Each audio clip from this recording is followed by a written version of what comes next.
Hey there, history enthusiasts. Tonight we dive deep into a tale that's as captivating as it is complex, the rise and fall of one of the greatest empires in the world. Welcome to the golden age of the Tang dynasty, where art flourished, armies expanded, and China stood at the very center of the world. But behind the imperial grandeur, corruption was brewing, rebellions were growing, and what seemed like unshakable power would soon crumble under its own weight. This isn't the China of the Silk Roads or elegant palaces. No, this is the China of struggle, ambition, and the fragility of empires. A place where a dynasty's brilliance was eventually shadowed by its own internal conflicts and the external pressures of war. So before we begin, take a second to like the video and subscribe, but only if you truly enjoy diving into history's most fascinating stories.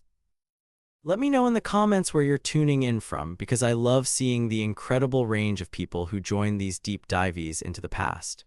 Now settle in, maybe dim the lights, and let's step back into ancient China, where power and prestige met their inevitable end. Timekeeping, a seemingly straightforward element of modern life, has not always been as neat and orderly as it appears today. In fact, the calendar that governs our daily existence was the result of centuries of trial and error, politics, and the need for a more accurate understanding of the celestial cycles that guide our year. The roots of this evolution trace back to the ancient civilizations of the Mediterranean, and one of the earliest systems developed was the Julian calendar, established by Julius Caesar in 45 BCE. Before the Julian reform, the Roman calendar was based on a lunar system that had become increasingly inaccurate. The months no longer aligned properly with the seasons, leading to discrepancies in agricultural planning, religious observances, and civil administration. The solution proposed by Caesar and implemented by his chief astronomer Sosigenes of Alexandria was to abandon the lunar cycle and adopt a solar-based calendar. This new calendar, which would become known as the Julian calendar, consisted of 365 days, with an extra leap year day added every 4 years to keep the calendar roughly aligned with the Earth's orbit around the Sun. The Julian calendar was an ambitious and essential attempt to bring order to timekeeping, but it wasn't without its flaws. The calendar, while an improvement over the lunar system, was still imperfect. Its year was actually 365.25 days long, slightly longer than the true solar year of approximately 365.2422 days. This small discrepancy might not have been significant in the short term, but over centuries it began to have a noticeable impact. By the 16th century, the average date of the spring equinox had drifted by about 10 days, disturbing important religious festivals like Easter. In 1582, Pope Gregory XIII recognized the urgent need to correct this drift and bring the calendar back into alignment with the seasons. His solution would lead to one of the most important calendar reforms in history, yet the road to reform was not as simple as it may seem. Why did it take over 1,500 years for the Julian calendar's imperfections to become a major issue? And why did it fall to the Catholic Church to make the necessary corrections? Would this correction influence other cultures that were not under Catholic rule? The need for a calendar reform was not just a matter of scientific accuracy. It had become a political and religious issue. In the 16th century, the Catholic Church found itself under increasing scrutiny from Protestant reformers, and issues like the accuracy of the calendar could not be ignored. Easter, one of the most important Christian observances, was supposed to be celebrated on the first Sunday after the first full moon following the spring equinox. However, with the drift of the Julian calendar, the date of Easter had been gradually moving away from its intended time. Pope Gregory XIII, aware of the drift and the implications it had for the Church's liturgical calendar, was determined to act. He convened a commission of astronomers, mathematicians, and theologians to develop a solution. The work of these scholars would eventually result in the Gregorian calendar, which was announced in the papal bull Inter Gravissimus on February 24, 1582. The Gregorian calendar introduced a key adjustment. It shortened the year by 0.0075 days, about 11 minutes, correcting the overcompensation of the leap year rule in the Julian system. While the Julian calendar added a leap year every 4 years, the Gregorian calendar refined this by omitting leap years in centuries not divisible by 400. Thus, while 1700, 1800, and 1900 were not leap years, 2000 was. This minor tweak corrected the drifting effect that had accumulated over the centuries. To put the reform into practice, Gregory XIII ordered a correction in the dates. On October 4, 1582, the day after Thursday, October 4, 1582, was to be Friday, October 15, 1582. This meant that the calendar was abruptly shortened by 10 days to realign the date of the spring equinox. For much of Europe, this adjustment was made with little fanfare. After all, it was just a date on a page. But in some regions, this new date presented a challenge. The reform was not universally accepted, especially in Protestant and Orthodox territories. Countries like England, Russia, and Greece refused to adopt the new system, which meant that the discrepancy between the Gregorian and Julian calendars persisted for centuries. In England, the change was delayed until 1752, and even then it was implemented in a somewhat controversial manner. The transition required a sudden shift in the calendar, and by September 2, 1752, the next day was designated as September 14, 1752, losing 11 days in the process. This shift created confusion and, in some cases, resentment. In fact, there were protests in Britain where people, upset by the loss of time, famously shouted, "Give us our 11 days." The Gregorian reform was, therefore, a deeply contentious issue, tied not only to the precision of timekeeping but also to political and religious power. For the Catholic Church, the Gregorian calendar reinforced its authority over European society by aligning religious observances with the natural world. For Protestant and Orthodox communities, however, it symbolized the growing influence of the Catholic Church and was seen as an imposition on their traditions. The Gregorian calendar also had wider implications. Its widespread adoption meant that it was soon recognized across Europe as the standard for global navigation and trade. This helped lay the groundwork for a more interconnected world, as time became more standardized across borders. However, the question remains, was this reform truly necessary in the grand scheme of history, or was it simply an act of administrative precision that grew into something far more significant? Was the Gregorian calendar an example of a small adjustment with monumental consequences? And why did this seemingly mundane aspect of life, how we keep track of days, have such a profound impact on global history? The Gregorian calendar, initially a tool for correcting astronomical drift and aligning religious observances, quickly became more than just a papal directive. It slowly transformed into a global standard, though its adoption was anything but smooth. Over time, however, this small adjustment to the way humans measured time would become one of the most universally accepted systems for organizing human existence. The resistance to the Gregorian calendar was particularly notable in Protestant and Orthodox countries, where the idea of a papal-imposed system was contentious. In England, for example, it wasn't until 1752 that the shift was implemented, and the 11-day discrepancy caused widespread confusion. People had to adjust their business practices, personal calendars, and even their understanding of time itself.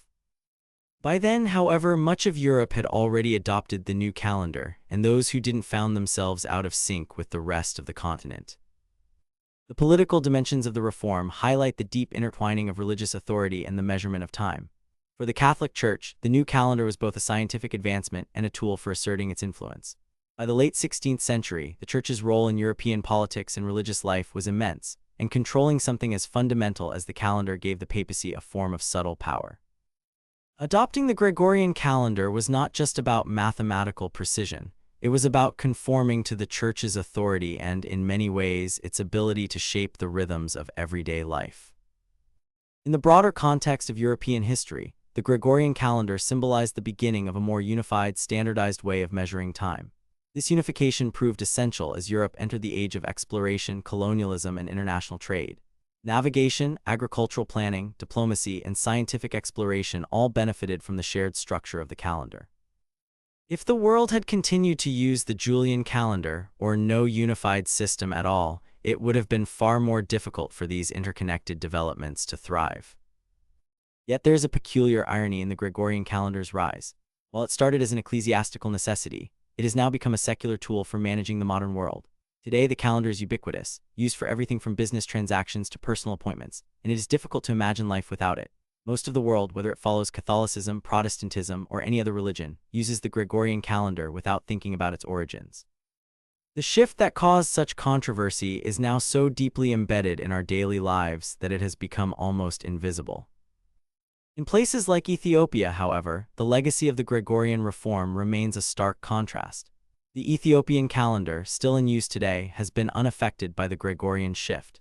The distinction in timekeeping practices in various regions of the world serves as a reminder of how arbitrary and culturally shaped the systems we adopt can be. The calendar we use today may seem universal, but its spread was far from inevitable, and its dominance is an artifact of European history, politics, and religion. But is the Gregorian calendar the end of the story? While it now dominates much of the world, timekeeping continues to evolve. The rise of digital technologies, the introduction of atomic clocks, and the ongoing study of time in physics all suggest that our relationship with time might not remain static forever.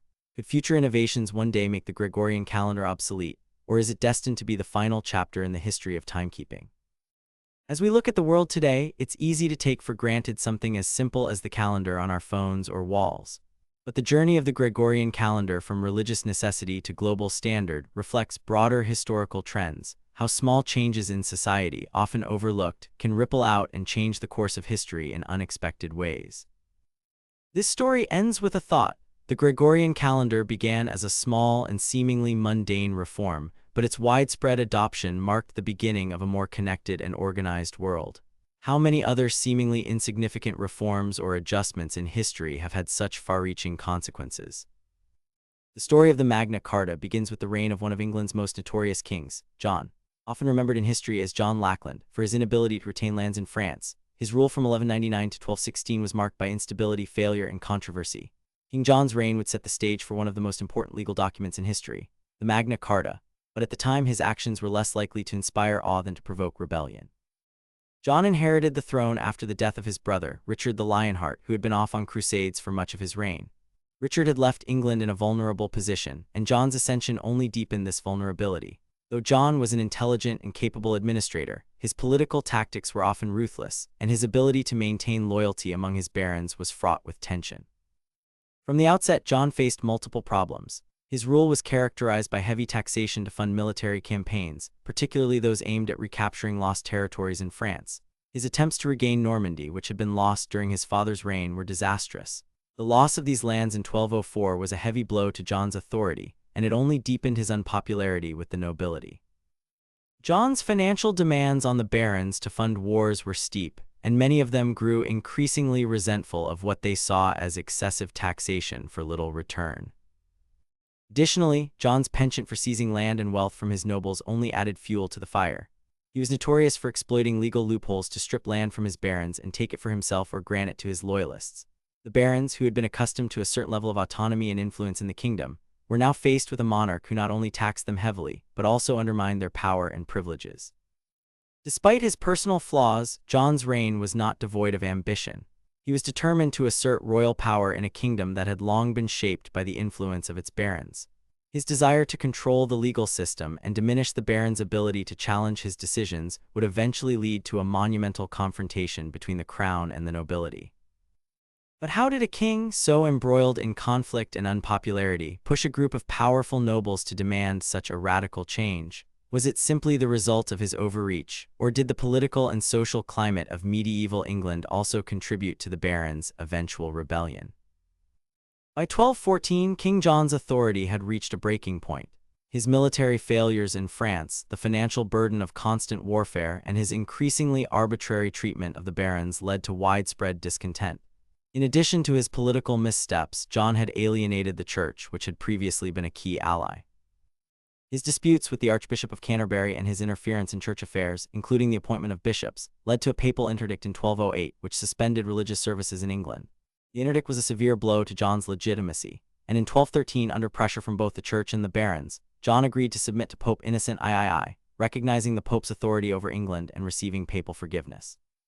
However, this act of submission only served to further isolate him from the barons, who viewed it as a sign of weakness. Simultaneously, John's policies were leading to unrest among his noble subjects.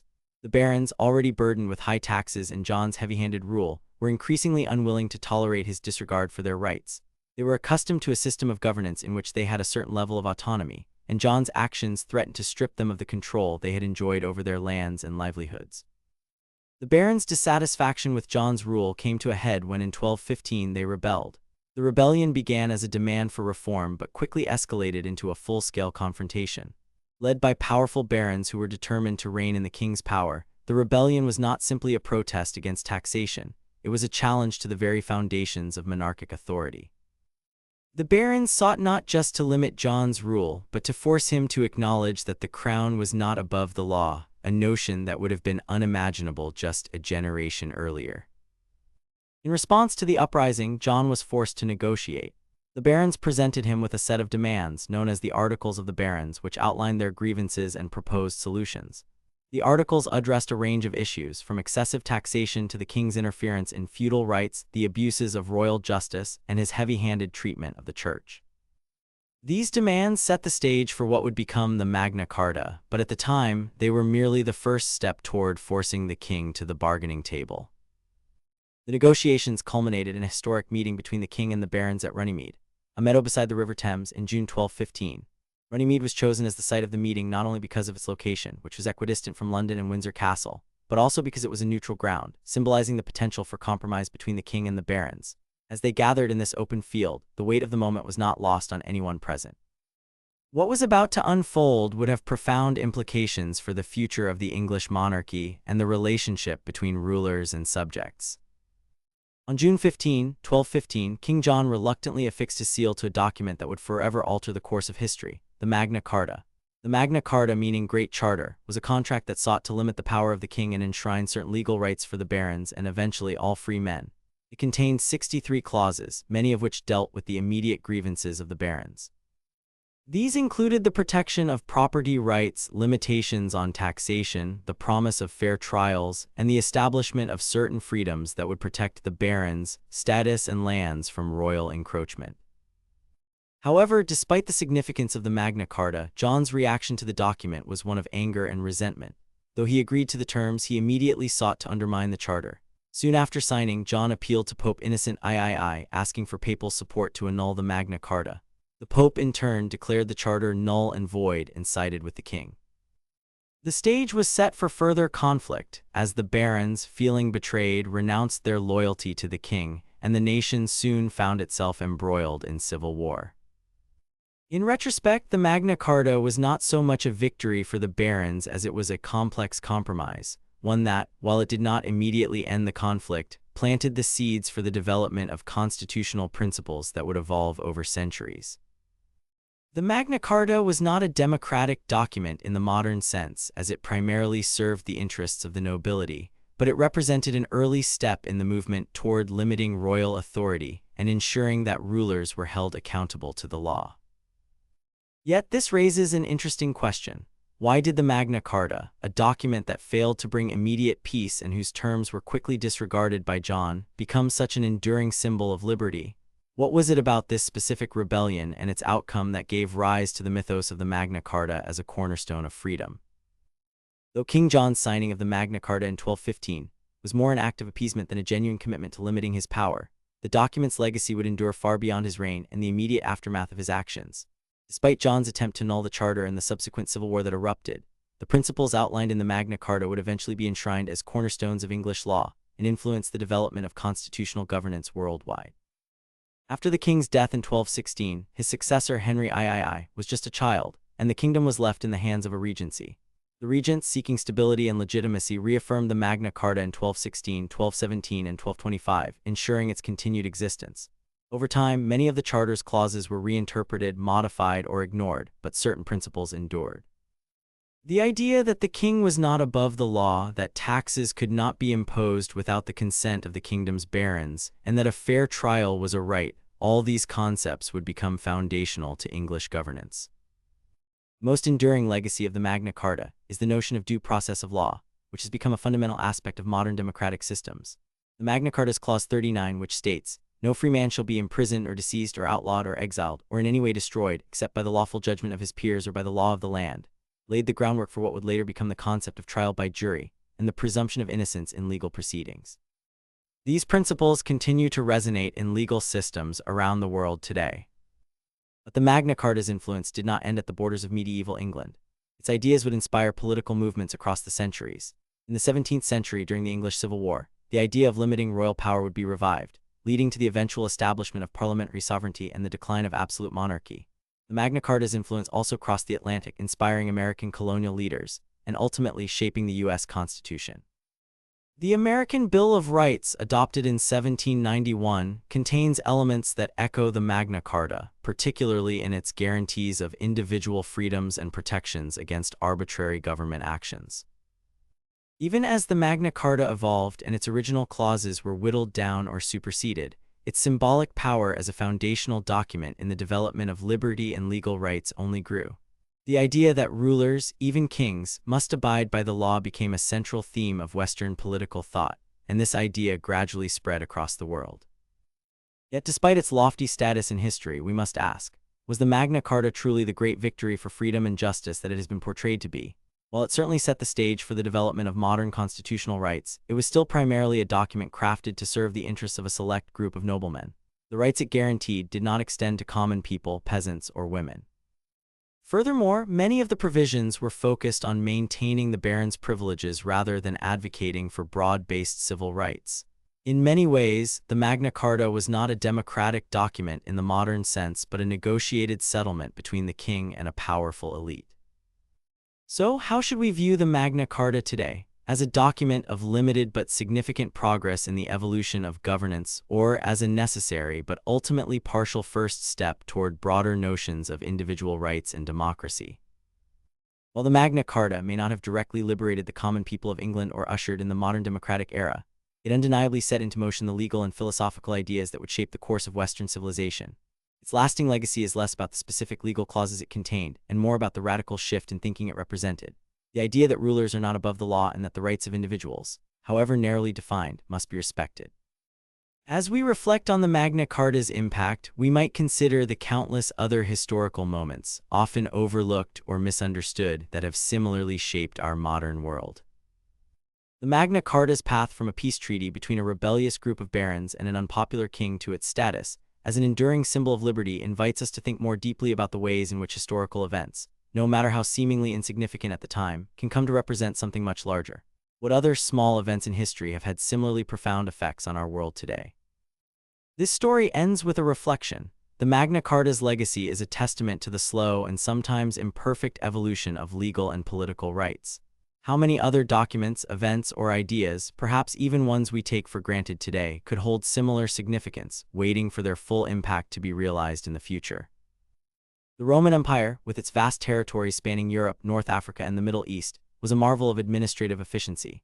While the grandeur of its legions, emperors, and architectural feats often dominate the popular imagination, it was the Roman bureaucracy, the unseen gears of empire, that allowed it to thrive for centuries. One of the most significant, yet understated, tools in the Roman administrative toolkit was the census.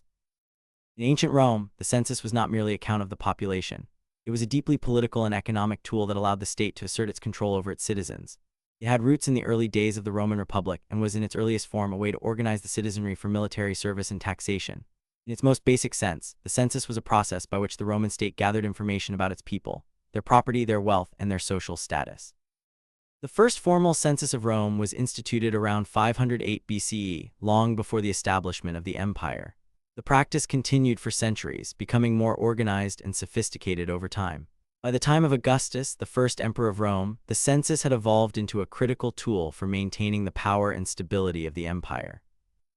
Augustus, seeking to consolidate his authority and ensure that the empire functioned smoothly, ordered a census of the entire Roman Empire.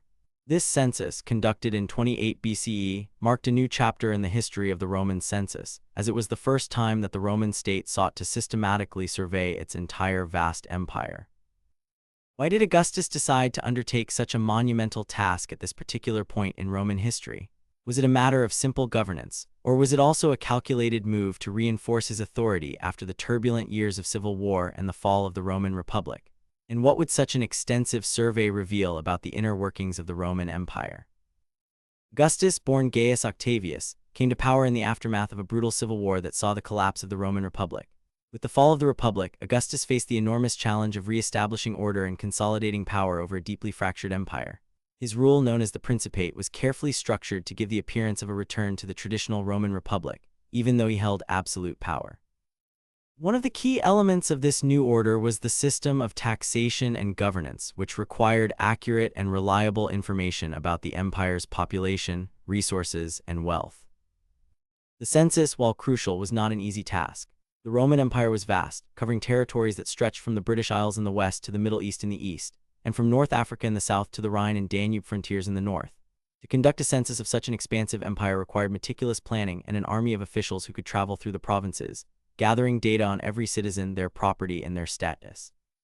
The census was not merely a count of individuals. It was designed to collect detailed information about Roman citizens, who they were, where they lived, how much wealth they had, and whether they owned property. This information was essential for several reasons. First, it allowed the government to determine the number of eligible men for military service. Second, it helped in calculating taxes, which were levied based on a citizen's wealth and property.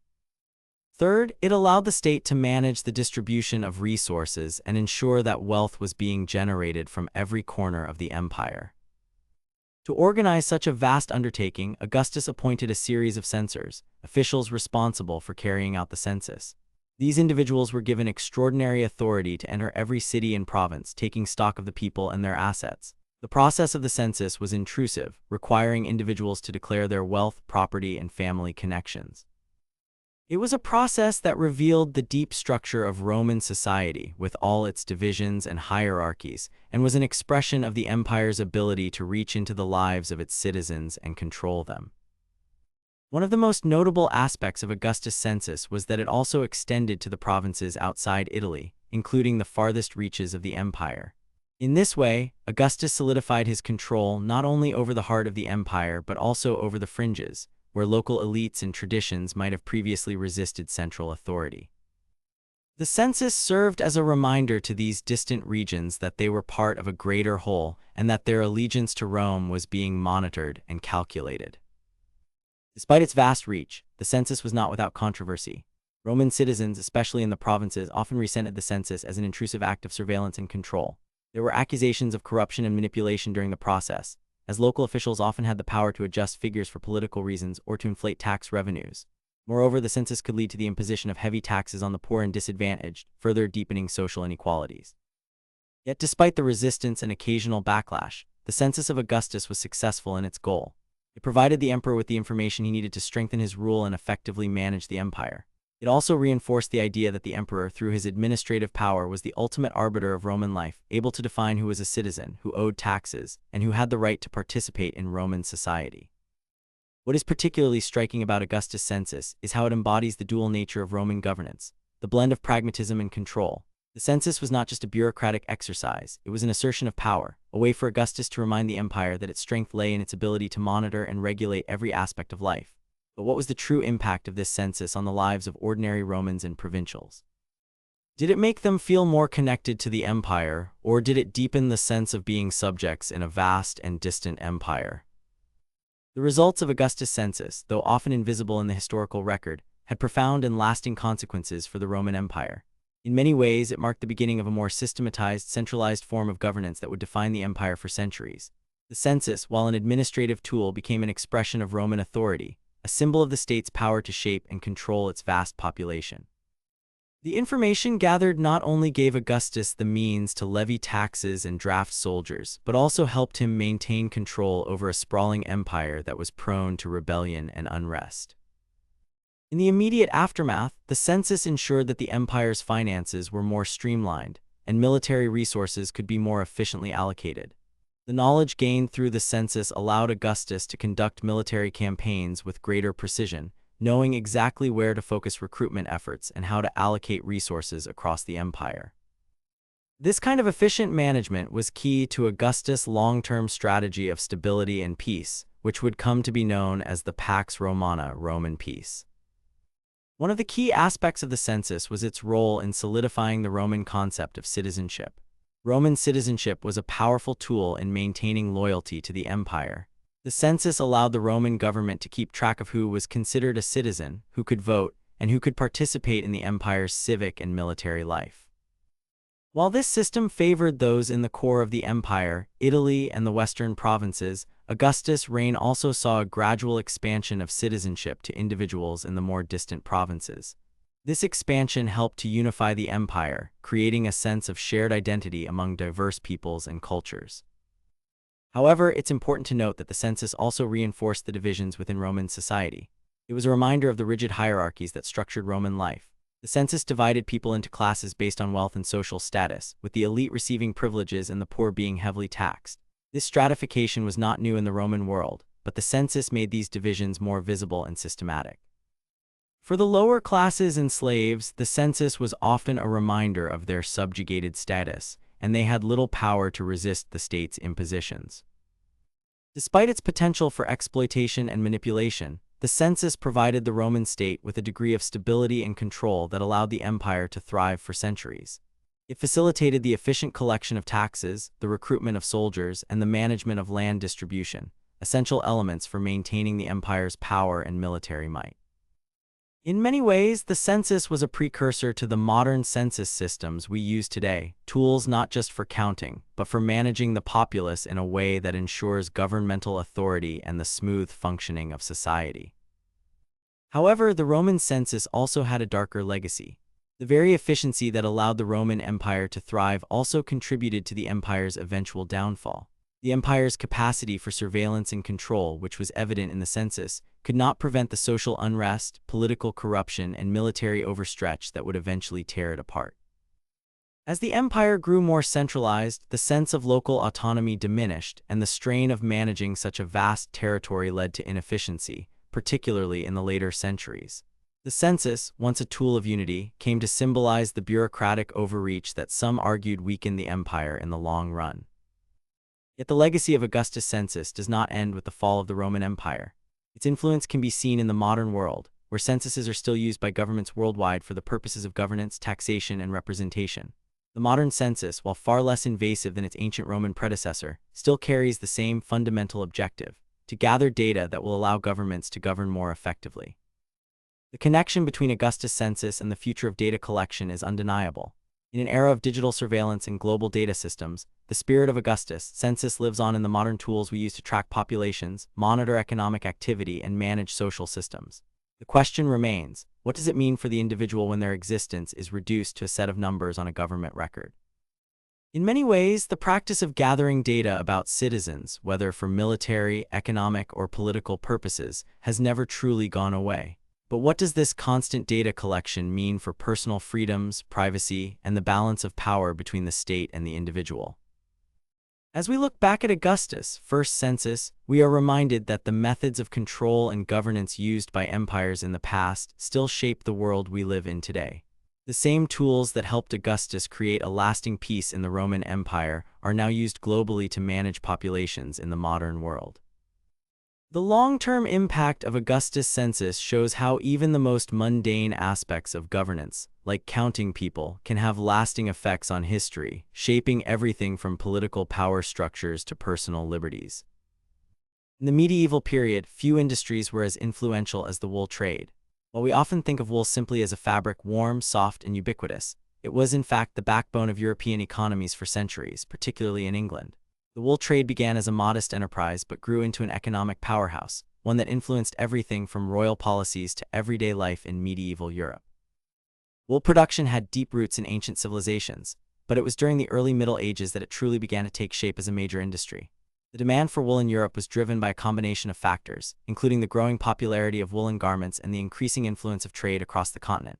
Unlike linen, which was more readily available in warmer climates, wool was ideal for colder European regions. It was warmer, more durable, and could be spun into a wide variety of textiles, from everyday wear to fine clothing for the elite. By the 12th century, England was becoming the heart of the wool trade. The country's climate, with its ample rainfall, was perfect for sheep farming. England's rolling hills and vast pastures provided ideal grazing land, and the wool of English sheep, particularly the fine wool of the Cotswold region, was highly sought after across Europe.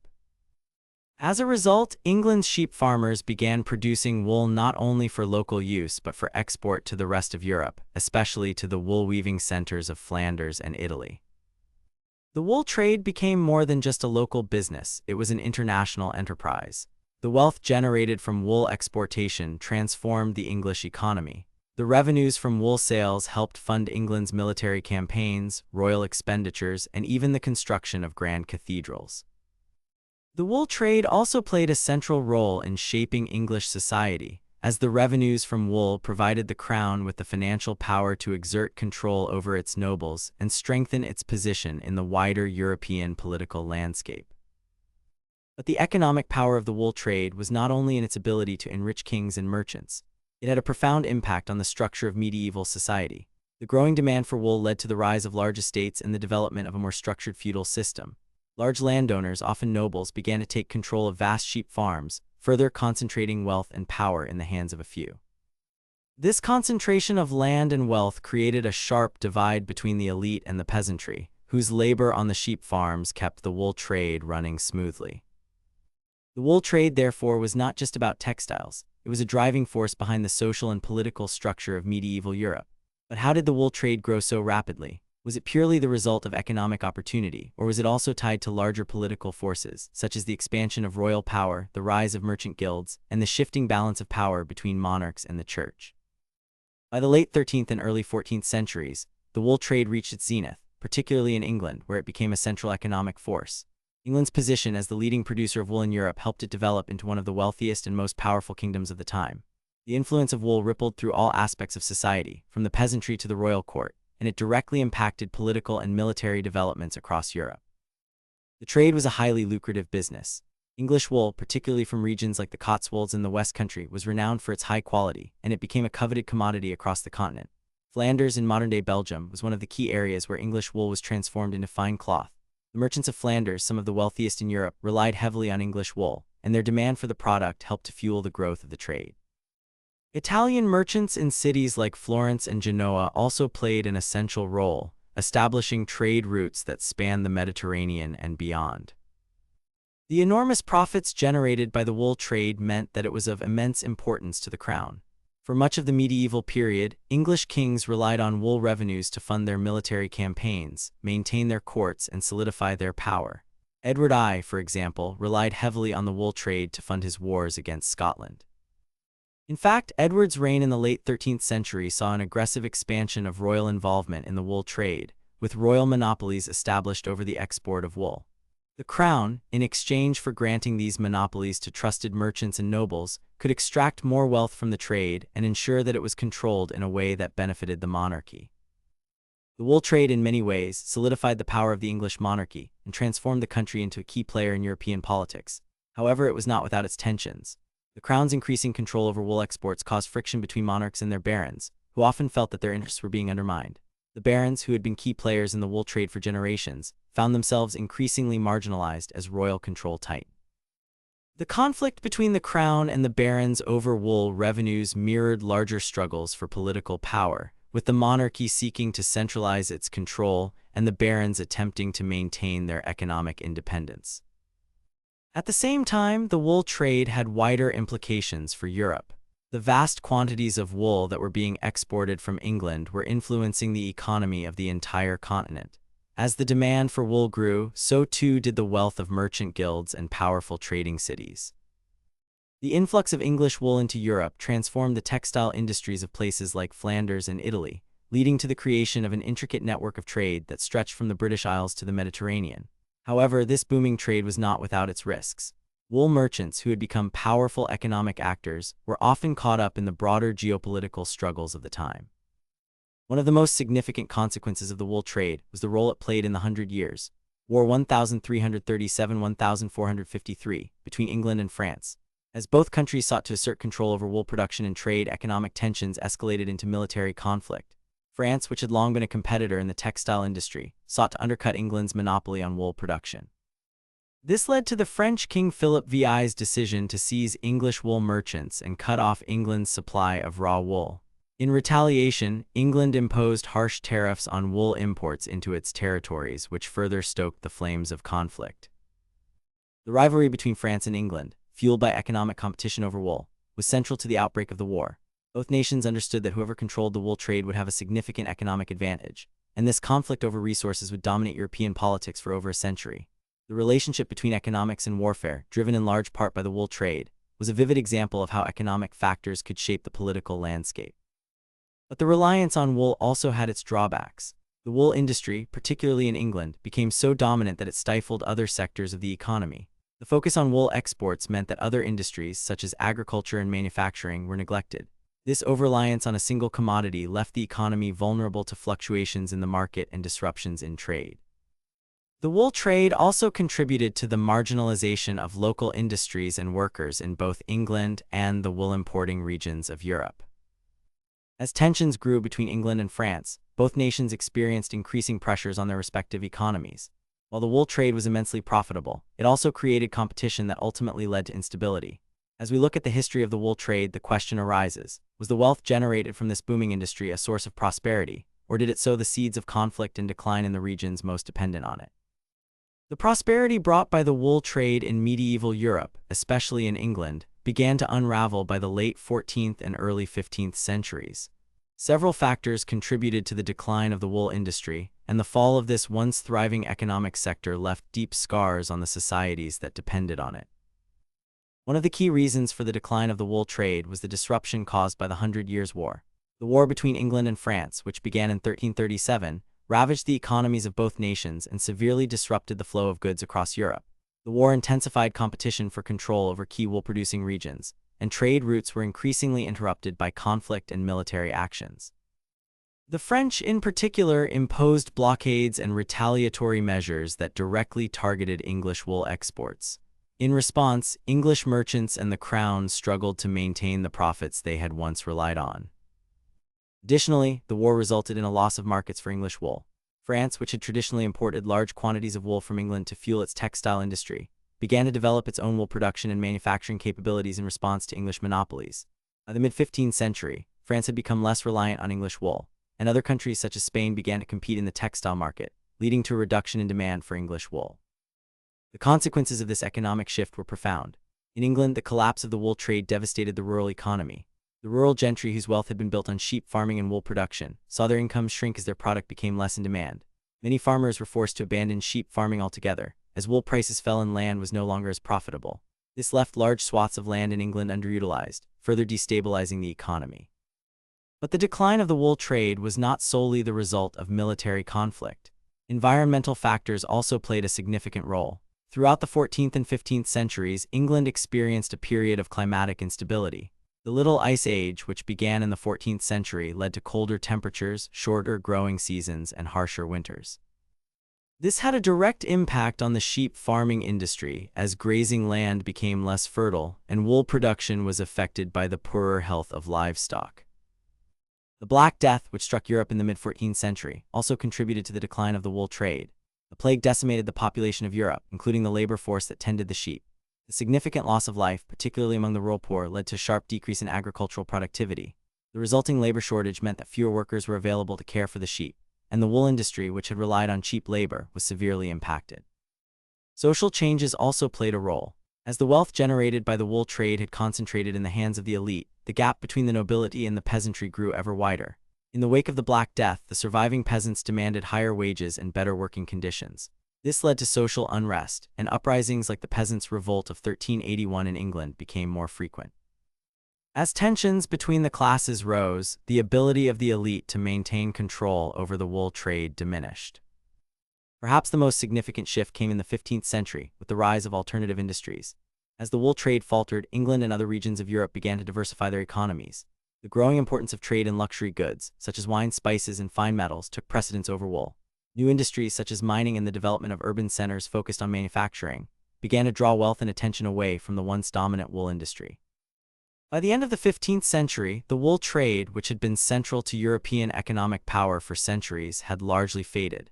The end of the Hundred Years' War and the decline of feudalism marked the beginning of a new era in Europe, one where the control of wool was no longer the key to political and economic dominance. But as the wool trade declined, other questions emerged. How did the collapse of this once mighty industry affect the people whose livelihoods had been built around it? And how did it shape the future of European economies that were now forced to adapt to new trade routes, industries, and markets? In many ways, the decline of the wool trade foreshadowed the eventual transformation of Europe into a more complex, globally connected economy. The collapse of an industry that had once symbolized European dominance left a vacuum that would later be filled by new commodities, new industries, and new economic structures. The transformation from a wool-based economy to one based on a broader range of trade goods reflected the growing diversity of the European economy and the rise of the merchant class, who would eventually lead the charge in the coming era of exploration and capitalism. The collapse of the wool trade, however, was not entirely without its lessons. It was a stark reminder of the dangers of over-reliance on a single commodity and the vulnerability of economies that are tied too tightly to a single resource. As Europe's economy moved beyond the wool trade, the need for diversification and adaptation became more apparent. Perhaps the most important legacy of the wool trade's rise and fall was the understanding that economies, like empires, must be flexible and resilient to survive the shifting tides of history. The Tang dynasty, which ruled China from 618 to 907 CE, is often considered one of the greatest periods of Chinese civilization. Known for its political stability, cultural achievements, and military prowess, the Tang dynasty was the golden age of Chinese art, literature, and trade. However, the rise of the Tang dynasty was far from inevitable, and it came after a period of considerable turmoil and instability in Chinese history. The dynasty's establishment was rooted in the fall of the Sui dynasty, which had been marked by heavy taxation, forced labor, and military overreach, including an unsuccessful campaign against the Korean kingdom of Goguryeo. These failures led to widespread peasant uprisings, and the Sui dynasty was overthrown in 618 CE by Li Yuan, a military general who had served under the Sui rulers. Li Yuan, whose family had been influential in the region, seized the opportunity to restore order and establish a new dynasty, one that would come to be known as the Tang dynasty. Li Yuan's rise to power was facilitated by both his military expertise and his strategic alliances with local leaders. His decision to take the imperial throne was not just the result of military victory, but also of careful political maneuvering. By aligning himself with influential officials, such as the scholar officials and military generals who had grown disillusioned with the Sui, Li Yuan managed to consolidate power quickly. His reign began in a time of profound political disarray, and the people of China were desperate for stability. Li Yuan was soon succeeded by his son Li Shimin, who would come to be known as Emperor Taizong, one of the most famous rulers of Chinese history. Taizong's reign 626–649 CE was marked by military expansion, territorial consolidation, and significant reforms. However, the foundation of the Tang dynasty's success lay not just in military conquests, but in its ability to govern effectively and implement lasting institutional reforms.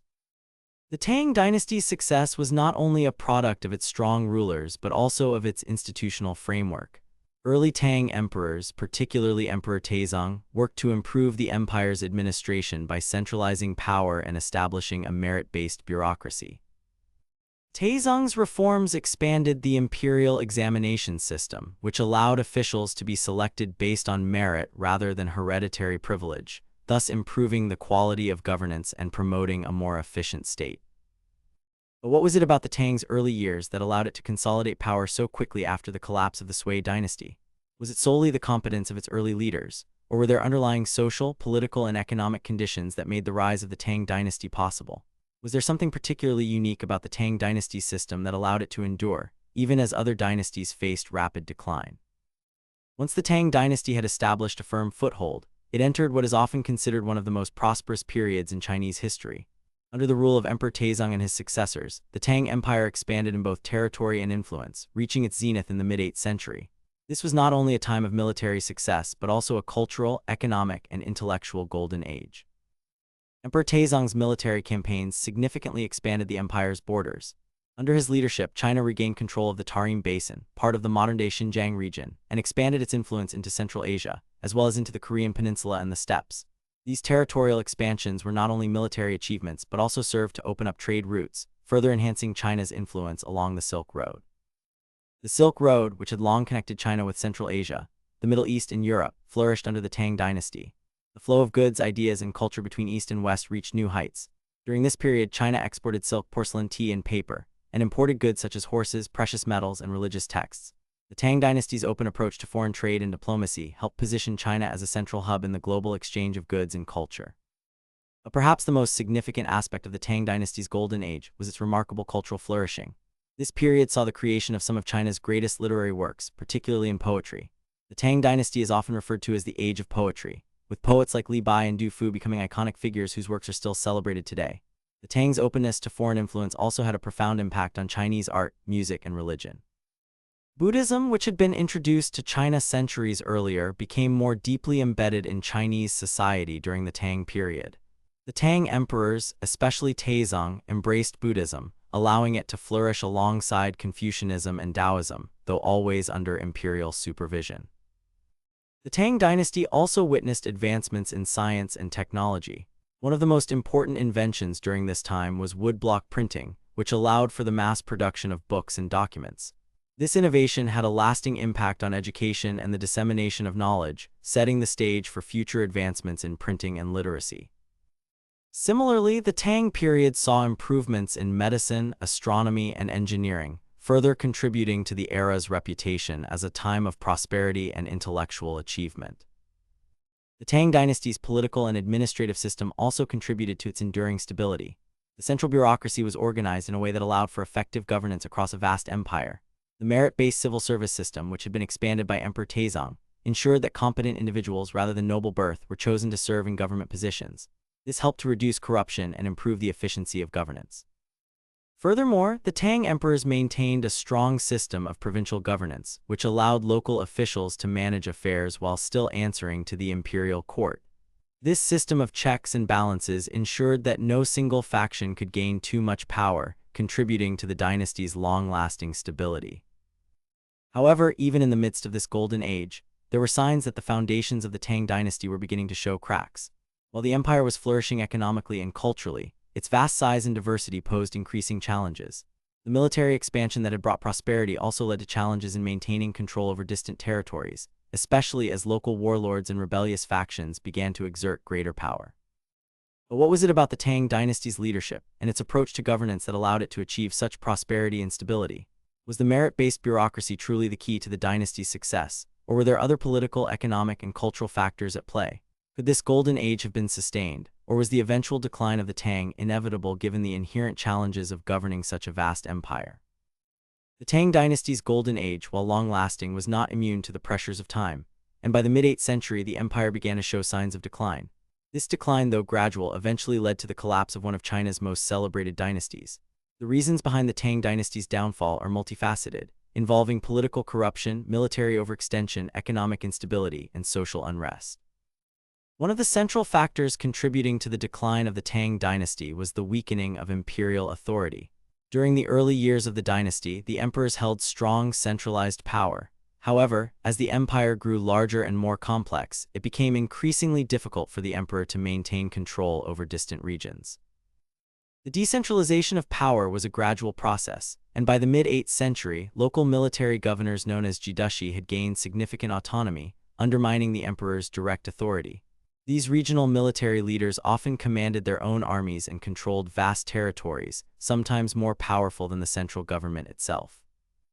The Lushan Rebellion, 755–763 CE, is often cited as the pivotal turning point in the decline of the Tang dynasty. The rebellion was instigated by Lushan, a general of Turkic and Sogdian descent who had been appointed as the military governor of several key provinces. Lushan, whose military power had grown substantially, rose in revolt against the emperor, declaring himself the ruler of his own empire. The rebellion was initially successful, as Lushan's forces captured the capital, Chang'an, modern-day Xi'an, and Luoyang. This rebellion resulted in the deaths of hundreds of thousands, if not millions, and weakened the Tang government irreparably.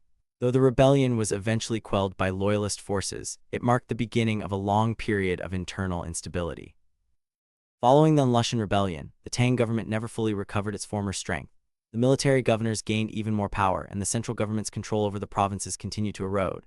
The emperor's ability to govern effectively became limited, and corruption within the bureaucracy reached new heights.